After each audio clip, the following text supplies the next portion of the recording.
प्रदेश के किशनपुर गांव में राम सिंह अपनी पत्नी और 2 बेटियों गीता और अंजलि के साथ रहता था। गीता पढ़ाई में बहुत अच्छी थी, हमेशा किताबों में डूबी रहती। दूसरी तरफ अंजलि का मन पढ़ाई में बिल्कुल नहीं लगता, वो हमेशा खेल कूद में लगी रहती।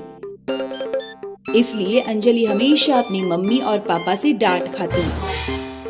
अंजलि जल्दी किताब लेकर बैठ जा, नहीं तो बहुत पिटाई लगाऊंगी। पापा आ रहे होंगे, डांट खाएगी उनसे। माँ, मेरी सहेली की बकरी खो गई है, मैं अभी ढूंढ कर लाती हूँ। गीता और अंजलि के पापा रोज ड्यूटी से आकर दोनों को पढ़ाते। अंजलि बताओ, औरंगजेब के पिता का क्या नाम था? नहीं पता पापा।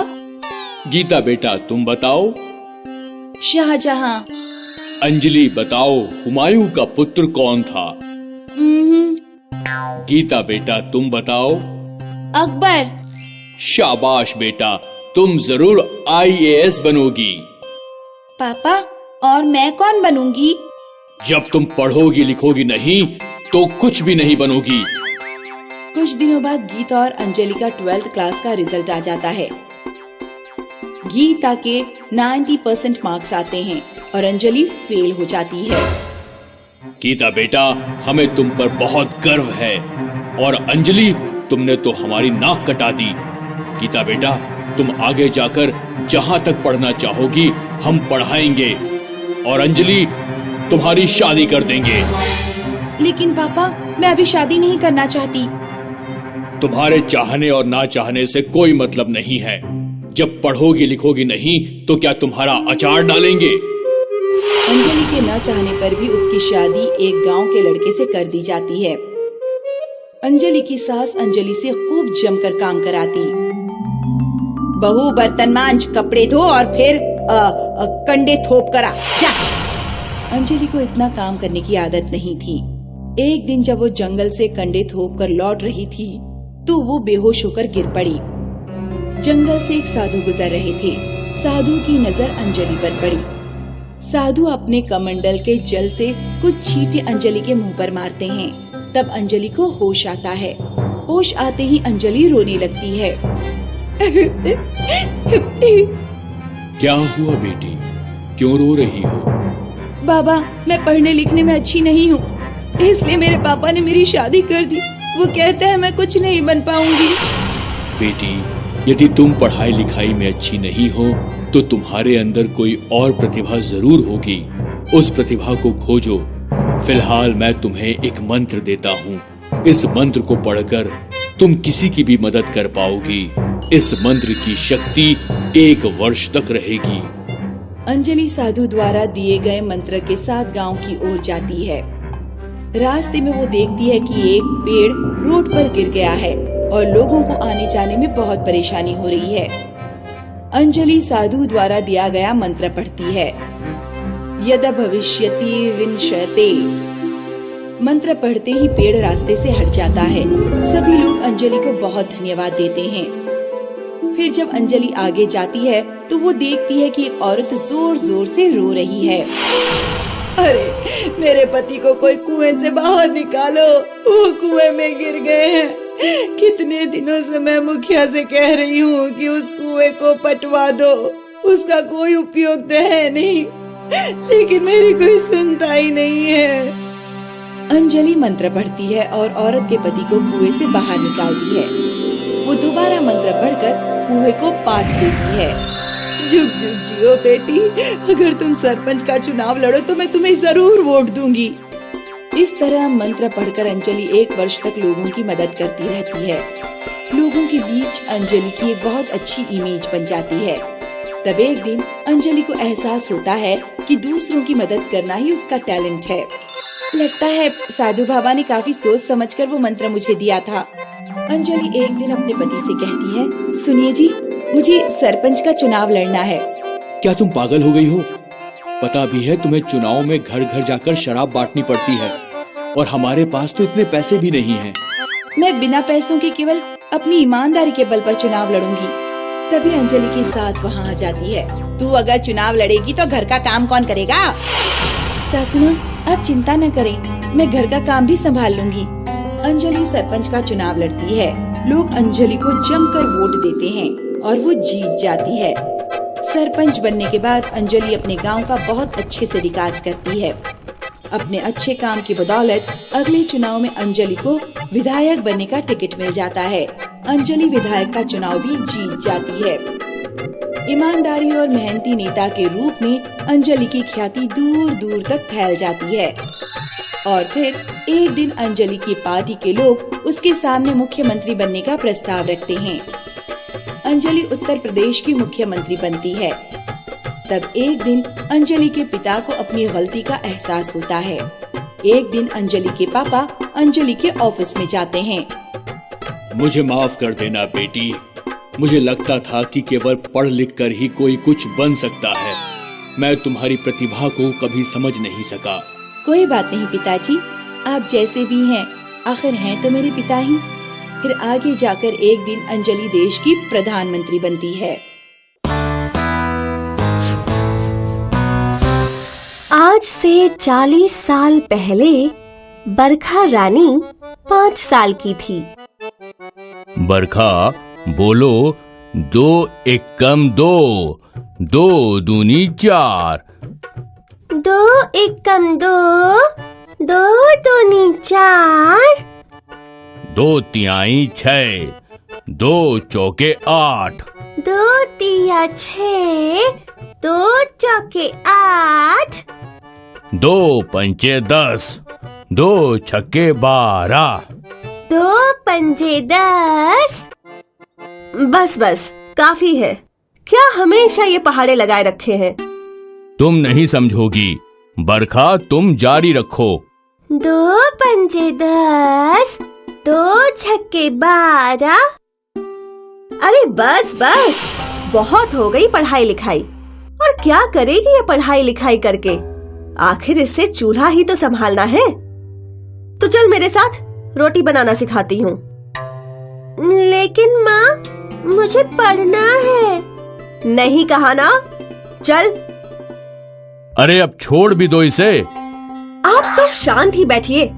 जब ब्याह करके जाएगी तो कोई पहाड़ा नहीं पूछेगा, बल्कि ये पूछेगा कि इसे खाना बनाना आता है या नहीं। बरखा रानी के बाबा कुछ ना कर सके और उसकी माँ ने उसे चूल्हे चौके में झोंक दिया। खाना पकाते पकाते बरखा रानी बड़ी हुई। उसकी शादी हो गई और वो अब भी खाना ही पका रही थी। वो अक्सर ये सोचती कि काश वो भी पढ़ लिख पाती। मेरी माँ ने तो मुझे पढ़ाया नहीं, लेकिन मैं अपने बच्चों को जरूर पढ़ाऊंगी। कुछ सालों बाद बरखा रानी को एक बेटा हुआ। अब बरखा रानी बहुत खुश थी। अब यही मेरे पढ़ने का सपना पूरा करेगा। ये पढ़ लिखकर बड़ा अफसर बनेगा। बरखा रानी ने अपने बेटे के लिए कई किताबें लाईं। वो अक्सर उसे पढ़ाने बैठा करती थी, लेकिन उसके बेटे विनोद को तो पढ़ाई में कोई दिलचस्पी थी ही नहीं। उसका सारा ध्यान सिर्फ खेल कूद में ही रहता था। समय के साथ विनोद बड़ा हुआ और वो 20 बरस का हो चुका था और उसे खेती बाड़ी करने का शौक था। बरखा रानी का सपना सपना ही रह गया। लेकिन कुछ दिनों बाद बरखा रानी विनोद की शादी के लिए लड़की देखने गई। उस लड़की का नाम नंदिनी था और वो सुंदर, सुशील और पढ़ी लिखी थी। बेटा, तुम पढ़ी लिखी हो, आगे क्या करना चाहती हो जीवन में? मैं और पढ़कर कलेक्टर बनना चाहती हूँ। बस यही बात बरखा रानी को भा गई। विनोद और नंदिनी की शादी करवाकर बरखा रानी उसे अपने घर ले गई। एक बार फिर बरखा रानी के सपनों ने उड़ान भरना शुरू कर दिया। बेटा, तुम अच्छे से पढ़ाई करो, सारे घर का काम मैं संभाल लूंगी, लेकिन तुम अपनी पढ़ाई पर ध्यान दो। अपनी सास के समर्थन के साथ नंदिनी ने अपनी पढ़ाई जारी रखी। वो अक्सर किताबें लेकर बैठा करती थी और बरखा रानी सारे घर का काम संभाला करती थी। एक दिन बरखा रानी के घर उसकी जेठानी आई। बहू, अरे ओ बहू। प्रणाम बड़ी सासू माँ। जीती रहो। बरखा रानी और उसकी जेठानी आपस में बातें करने लगे। बहू, एक काम करो, हमारे लिए ठंडी लस्सी बना दो। बहुत गर्मी लग रही है। अभी लाई। तुम रुको बहू, मैं लाती हूँ।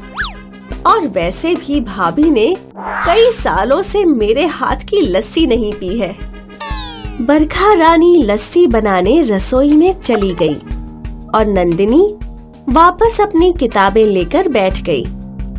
ये सब देख बरखा रानी की जेठानी चौंक गई। बरखा रानी लस्सी के 2 ग्लास लेकर लौटी। ये लीजिए भाभी। ये अच्छा नहीं है। क्यों? लस्सी में कोई गड़बड़? मैं लस्सी की नहीं, तुम्हारी बहू की बात कर रही हूँ। वो यहाँ मजे से आराम कर रही है और तुम सारा काम कर रही हो। एक बार इसे ऐसी आदत लग गई तो समझ जाओ, ये तुम्हारी कभी सेवा नहीं करेगी। नहीं भाभी, ऐसा कुछ नहीं होगा। और वो बेचारी आराम कहाँ कर रही है? वो तो पढ़ रही है। मुझे तो ये समझ में नहीं आ रहा कि तुम अपनी बहू को पढ़ा क्यों रही हो। मैं तो पढ़ नहीं पाई, कम से कम मेरी बहू ही पढ़ ले। जेठानी ने बरखा रानी को लाख समझाने की कोशिश की, लेकिन बरखा रानी ने उनकी बात मानी ही नहीं। एक दिन की बात है, बरखा रानी का बेटा उनसे बात करने आया। माँ, ये नंदिनी का पढ़ना जरूरी है क्या? क्यों? क्या हुआ? कुछ नहीं, गांव में सब लोग ताने मारते हैं कि मेरी पत्नी आराम करती है और मेरी माँ सारा दिन काम करती है। तू लोगों की बातों में मत आ। अच्छा ये बता, क्या मैंने तुझे कभी खेती बाड़ी करने से रोका है? नहीं। क्योंकि वो तुझे पसंद है और नंदिनी को पढ़ना पसंद है। मैं उसे कैसे रोक सकती हूँ? और तू तो जानता ही है कि मैं पढ़ना चाहती थी, लेकिन पढ़ नहीं पाई। तू भी कुछ खास पढ़ा नहीं, कम से कम उसे तो पढ़ने दे। ठीक है माँ। बरखा रानी ने अपने बेटे को भी मना लिया। नंदिनी ने IAS की परीक्षा दी और पास होकर वो उस जिले की कलेक्टर बन गई। जब कलेक्टर बनकर नंदिनी बरखा रानी का आशीर्वाद लेने आई, तो बरखा रानी की आंखें नम हो गईं। सासू माँ, ये सब सिर्फ आपकी वजह से हुआ है। बरखा रानी ने अपनी बहू का माथा चूमा। अब जब बरखा रानी गांव में घूमती थी, तो उन्हें गर्व था कि उनकी बहू कलेक्टर है। तो बच्चों, इस तरह एक सास ने अपनी बहू को कलेक्टर बनाया और आखिरकार बरखा रानी का सपना उनकी बहू नंदिनी ने पूरा कर दिया।